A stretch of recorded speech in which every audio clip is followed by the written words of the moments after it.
നമസ്തേ. ഒരു കഥ പറയാം. ഒരിക്കല് ഒരു കാട്ടില് ഇങ്ങനെ കാട്ടുതീ പടരുകയാണ്.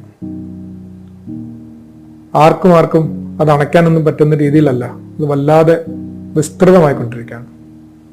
ഒരു ചെറിയ കുരുവി അതിൻ്റെ ഇളം ചുണ്ടില് വെള്ളം കോരി ഇങ്ങനെ ആ തീയില് അണയ്ക്കാൻ ശ്രമിക്കുകയാണ്. ഇത് കണ്ട് ദേവേന്ദ്രൻ ആ കിളിയെ പരിഹസിക്കുന്നതായിട്ട് പുരാണത്തിൽ പറയുന്നുണ്ട്.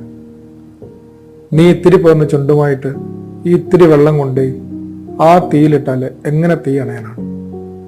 അപ്പൊ ആ ചെറിയ കിളി പറഞ്ഞ മറുപടി വളരെ പ്രസിദ്ധമാണല്ലോ. ഒരു നിമിഷം കൊണ്ട് ഈ തീ അണയ്ക്കാൻ ശേഷിയുള്ള അങ്ങ് വെറുതെ ഇങ്ങനെ ഇരിക്കുമ്പോൾ ഇത്തിരി പോന്ന ഞാൻ എൻ്റെതായ ഒരു പരിശ്രമമെങ്കിലും നടത്തണ്ടായോ? ശരിക്കും നമ്മുടേതായ ഒരു പരിശ്രമം പല കാര്യങ്ങൾക്കും പരിഹാരമുണ്ടാക്കാൻ ഒന്ന് നടത്തേണ്ടതല്ലേ? ആദരവോടെ.